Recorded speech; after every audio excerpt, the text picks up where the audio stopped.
Amen. Mweya mutsvene waMwari ngaudzike pakati pavanhu vake. Amen. Vanhu vake vashandiswe naMwari, vashandiswe nomweya wake Jehovha Mwari. Nokuti shoko raMwari rati vanhu vari munyama vagone kufadza Mwari, asi vari mumweya. Nokuti Mwari mweya, vanomunamata vanofana kumunamata mumweya nemuzvokwadi. Afrika yedu. Yes. Zvino vanoimba ngavaimbe vari mumweya, vanobatira Mwari vabatire Mwari vari mumweya. Nokuti vari mumweya ndivanogona kufadza Mwari. Haleluya. Amen. Vatauya pano kuti munamate Mwari, kuti munamate mumweya nemuzvokwadi, ndo zvaanotsvaka. Afrika yedu. Zvino tinotenda Mwari, tauya pano kuti vanhu vagadzirwe naMwari, kuti vakwanire pakuda kwake, kuti zvisangobedi zvapanyika pano azvive zvokuenda kudenga. Afrika yedu. Tinotenda Mwari, ngatibatsire zvino pamauro anoverenga. VaHebrew 11. Yes. Verse 6. Kutenda chinyi. Yes. Vanhu vakakunda nokutenda. Haleluya. Yes, vatauya pano musowe kudai. Mumwe nemumwe anofanira kuva nokunzwisisa nekuziva nekugamuchira kuda kwaMwari kuti tinonzi kutenda chii. Zvavakauya muchechi ravapostora vaJesu, vaapostoli veAfrica. Afrika yedu. Zvirege kuva kutenda kwakafanana navanhu vemunyika. Zvanzi munofanira kuva vanhu vakasiyana nenyika. Kutenda kwenyu kunofanira kukunda nyika. Zvanzi kukunda kwakakunda nyika ndiko kutenda kwani kwenyu. Afrika yedu. Kunofanira kuva nekutenda kunopfuura vanhu venyika. Afrika yedu. Ande. Kana kusina kutenda hazvibviri kumufadza. Kana pasina kutenda zvauya pano pasowe, ungadaro une chinhu chaunokumbira pamberi paJehovha Mwari. Zvatambodzidziswa panguva yekutanga kuti vanhu vanofanira kuziva kuti kutenda chinhu chisati chavapo, kuti chavapo, kuti ugova nacho. Afrika yedu. Vanonamata Mwari vanofamba vari mumweya. Zvino vanofamba vari mumweya havafambi nokuona. We don't walk by sight, we walk by spirit, by faith. Kutenda kwokuziva kuti zvatakumbira zvaita kunyange sataona zviratidzo. Afrika yedu. Urege kuuya pano uchitanga Mwari wauya zonamata kwaari hapo, uye kuti Mwari wauya kwaari achatanga kutsvaga zano rekuti akubatsire. Mwari wauya kwaari ndiMwari mukurukuru. Wazina Pauro Mwari waAfrica ndiMwari akauzata ugaro hwake munei nyika. Afrika yedu. Unofanira kunzwisisa kuti chii kunonzi kutenda. Afrika yedu. Akakunda zarura pu.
Boko ya kanyorwa mukati nokunze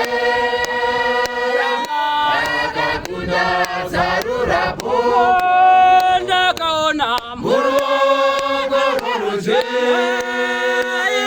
anenge agere pachigaro bhuku yakanyorwa mukati nokunze akakunda zarurapo nakakunda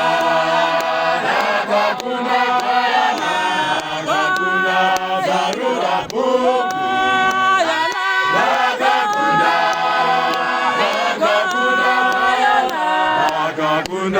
zarurapo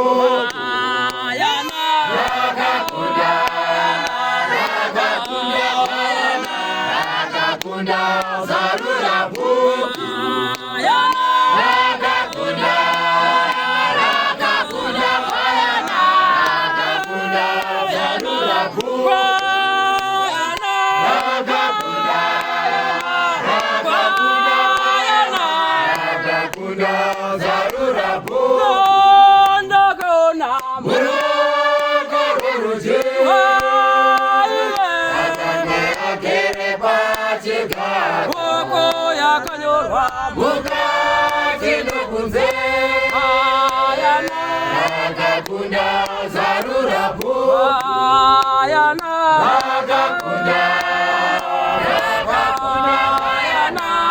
akakunda zarurapo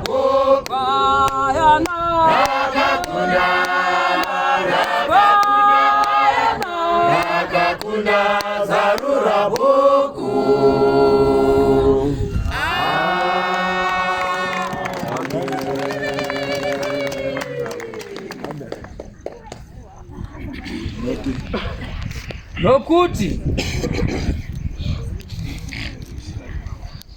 nokuti unouya kuna Mwari zvatauya kudai unofanira kutenda kuti iye aripo. Amen. Uye kuti unopa vanomutsvaka mubayiro yavo. Amen. Afrika yedu. Amen. Zvino tinotenda kuti Mwari wedu tinaye uye kuti anotinzwa uye kuti anopindura. Afrika yedu. Amen. Zvino kana uchikumbira chinhu kuna Mwari wauya pano pamberi paJehovha Mwari vanokutenda ikoko kokuziva kuti Mwari ndiMwari wechokwadi uye Mwari haasanduke nokuda kwokuti nhasi wazokumbira zvinganonoke asi zvinoita nokuti chimwe nechimwe chinoitikwa nenguva yaMwari. Afrika yedu. Kuti wauya pano wakabatsirwa pano chinobatsira ndechekuti iwe unotenda here. Ungagona kubatsirwa worega kuita sezvaunenge wabatsirwa zvichireva kuti hautendi. Zvino munhu anenge auya kuna Mwari akati asingatendi haagone kufadza Mwari. Asi anouya kuna Mwari anofanira kutenda kuti Mwari wacho ariko uye kuti anopa nomutsvakambayiro yani yavo. Wakumbira tenda kuti Mwari wakunzwa. Afrika yedu. Yes. Shoko raMwari rinodzidzisa nekutirayira kuti aripo here ane dambudziko pakati penyu ngaadane vakuru vekereke vadi vamunyengeterere. Afrika yedu. Wauya pano une dambudziko rako nekuti ribve nderekuti unotanga wava nekutenda kuti kana ndikadana vatungamiriri vachanditeurira dambudziko rangu rodi robva kuti rizobva. Afrika yedu. Zvino kana wauya pano kana uchinge wateurirwa iva nekutenda kuti dambudziko rako radi rapera. Chakakosha ndechekuti uchazoitei mumashure mekuteurirwa. Zvinoratidza kuti wakatenda pashoko rawakagamuchira nekubatsirwa kwawakaitwa nekuteurwa kwawakaitwa. Afrika yedu. Kana munhu aine tsina akaenda kunogeza kana achena apfeka zvakanaka anodzokera zvakare mumvura kunogeza. Afrika yedu. Chinoratidza kuti iwe unotenda kuti wachena ndechekuti unotanga kupfeka hembe dzakachena. Hauchadzokerazve kuti unopfeka mahovhorosi kuti uzopinda zvechi mumvura kuti ugeze. Kwete. Afrika yedu. Ndozvakafanana nevanhu vauya pano pasowe. Muchibva pano munofanira kuti muve neupenyu hutsvavo naKristu. Munofanira kushandurwa mufungo yenyu kuti murege kurarama muine dhauti yechirwere chaungawa nacho. Urege kurarama sekunge Mwari wauya paari wauya kwaari haana kunzwa kukumbira kwako. Afrika yedu. Amen. Yes, shoko la Mwari rati kumbire mchadi. Mchatiwa. Chakaye mchadi. Mchawana. Gogodzaye mchadi. Chazarurirwa. Ani nalo kumbira nodi. Anopiwa. Yes, atinauti mvangeri besi kana kuti mufundisi kana bishop. Ani nalo kumbira nodi. Anopiwa. Iwe unotenda here. Afrika yedu. Amen. Chinodzidzwa kagare pabhuku yaJakobo kuti kana munhu achinga kuna Mwari hafaniri kuva nekudhauta. Afrika yedu. Amen. Hanzi munhu ane doubt kandi munhu akafara nemafungo egungwa anongosundwa nemhepo achinoenda kwese kwese. Zvino munhu akadaro ngareke kutarisa chinhu chakanaka kubva kunani? Kuna Mwari. Afrika yedu. Amen. Zvino imi mauya pano munofanira kuva nokutenda. Afrika yedu. Afrika ndapiwa ngwani. So ndinozama munoimba. Ndingopedzawo. Chokwadi vana vaMwari. Kune vakanaka zvose zvakadi? Zvakanaka. Afrika yedu. Amen. Yes, zvino ndizvo zvandati muzoimba izvozvo kuti kune vakanaka zvose zvakadi? Zvakanaka. Toita rufaro mumwoyo. Haleluya. Amen. Usagodoka asi uzodi wozoimbazve ndizvo zvatawira pano pasowe. Afrika yedu. Amen. Yes. Zvino vanhu vaMwari vanhu vanogarwa nemweya wekudanana. Nemweya wekubatira Mwari basa. Ngauye zvakadaro pamberi paMwari kuti basa raMwari pakuedza vanhu vari musimba gurani raMwari. Afrika yedu. Yes, wozoimba umbo irwo ipa waimba waverenga 2 Petro 1. Yes. Verse 19. Ndo rwokupedzisira izvozvo. Shingairai paukristu. Yes, mauya pano. Mauya pasowe masingaira mabuda mudzimba dzenyu masiya magumbezi nemibhedha yenyu matwini 1 masiya zvese izvozvo. Makauya pano nzira kuti muri kushingaira pazvinhu zvokunamatani Mwari. Mabuda kunze kwesuwo kuti mutakure kunyadzwa kwaKristu. Zvamauya pano munofanira kudzokera kumba muri masangurapata. Kwete mauya pano kuti muwane chamungabve nacho pano. Zvino uyu anofanira kuti ativerengere kuti pakushingaira kwenyu muri kushingairirei. Uye tine shoko romuprofita. Tine shoko romuprofita ratinaro pano. Tine shoko romuprofita rakasimba kwazvo. Yes. Ramunoita zvakanaka kana muchiriteerera. Yes. Rakaita somweje unovhenekera mune rima. Yes. Kusvikira butonga huchitsuka. Yes. Nyamasase ichibudira moyo yenyu. Muchiziva pakutanga kuti. Yes. Hakuna muprofita. Yes. Gorugwaro gunodudzirwa nomunhu. Yes. Nokuti hakuna muprofita wakangobuya nokuda kwomunhu. Yes. Asi vanhu vaMwari vakataura vachimutsa nomweya mutsvene. Hallelujah. Afrika yedu. Amen. Yes, zvinoreva kuti pano pakudzidziswa kwatiriitwa nemweya mutsvene waMwari neshoko raJehovha Mwari nderekuti wauya pano kuti vanhu vabatsirwe nemweya waMwari, vanobata basa raMwari, varoti navaprofita, vanoimba nevanoparidza nevanobhitisa, zvinhu zvose izvo zvinoitwa mumweya waMwari. Vanhu vose kana muchibatsirwa namweya mutsvene, muchibatsirwa navaprofita, zivai kuti hakuna shoko remuprofita raangataure rinobva kumunhu. Afrika yedu. Asi shoko rese rechiprofita rinobva kunani? Kuna Mwari. Afrika yedu. Kuti murege kuzozvidza zvinoprofitwa. Nekuti shoko raMwari rinoti Jehovha Mwari haangarege kupa mhosva uyo unozvidza mweya mutsvene. Afrika yedu. Amen. Tinoda kuti muve nekutenda kuti zvamauya pano murege kuti mauyazve pano zonamata Mwari muzozvitorera mhosva pamberi paMwari nenyaya yekuti hamutende zvamunenge maprofitwa pamberi paJehovha Mwari. Vaprofita havana kuzviisa mweya kuti vaprofite zvinhu zvaMwari. Afrika yedu. Anoprofita kana achiprofita asina mweya waMwari, mhosva ngaipiwe kumuprofita naMwari. Afrika yedu. Yes. Ndo kunonzi kunamatani Mwari. Mwari kuti atibatsire panguva ino zvatakuya pano, kuti kana chareurura vareurure kuti Mwari kuti vabatsire uye kuti vamuve nekuziva kuti hakuna umambo hwaSatani hunokunda simba raMwari. Hakuna shoko raSatani ringadzivise kuda kwaMwari. Hakuna rima ringakunda chaedza. Hakuna Satani angakunda Jesu Kristu. Hakuna mwe mutumwa angakunda Paulo mwata wa Afrika. Hakuna imwe evangeli ingakunda evangeli ya Yesu Kristo. Avira yeru, no evangeli ndoyo use, evangeli yokupedzisira, evangeli ondozose sitari nokunda ondozesa inokunda ondozesa sitari nokunda ondozesa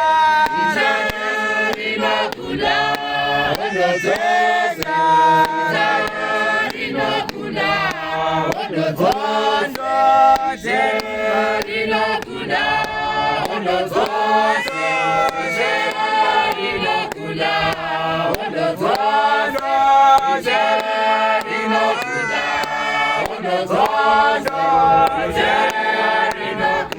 inokunda ondozesa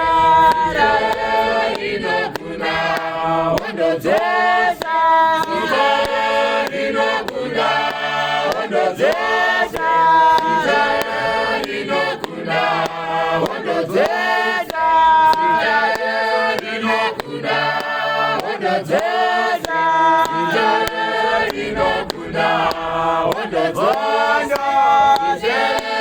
inokunda ondozesa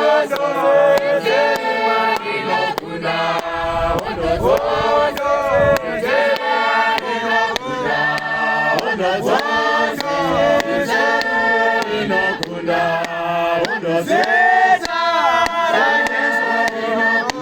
ondozesa inokunda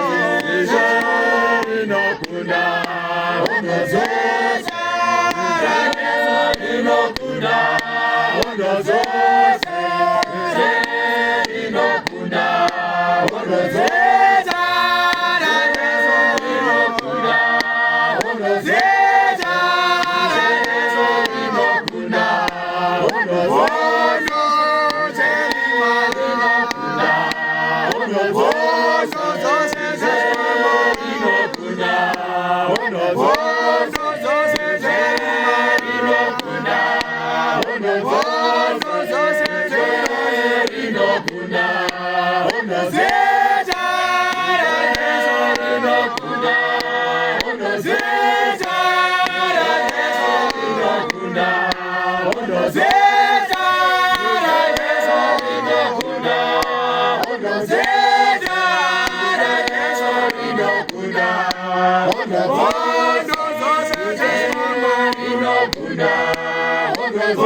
inokunda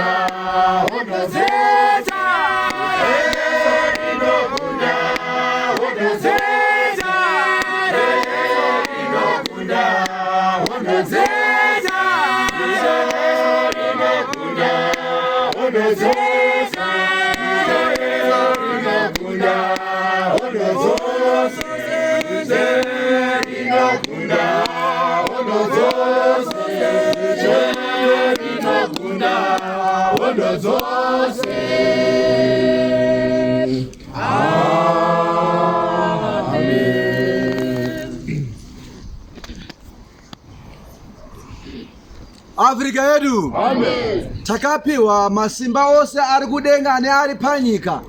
Simba rekutsika pamusoro penyoka nezvinyavada na pamusoro pesimba rose remuvengi. Shoko raMwari kati hakuna kana chingatongokukuvadzai. Tarirai ndine mazuva ose kusvika paguma kwenyika. Zvikanzi musatya nokuti ndinemi mazuva ose kusvika paguma kwenyika. Zvino hakuna umambo hwaSatani hunokunda simba raJesu. Hakuna chitsinga chinokunda simba raJesu. Hakuna hoko inokunda simba raJesu. Hakuna mhiko inokunda simba raJesu. Hakuna chitsinga chinokunda simba raJesu. Hakuna mumbure wakatiwa na Satani inokunda simba raJesu. Hakuna rangano yakatiwa na Satani inokunda simba raJesu. Hakuna umambo hwerima unokunda simba raJesu. Zvino ndizvo zvatauya pano kuti tigamuchire simba iri. Simba iri hanzi simba iri nderaJesu. Simba rinokunda nyika. Simba rinobva pakutenda kwedu kweevhangeri yaJesu Kristu yaakachumira muranda wake Pauro muAfrica pamazuva anokupedzisira kuti azorodzera vanotenda. Mwari akomboresa kuti amara ake zvinodza Mwari kusinga kwedu.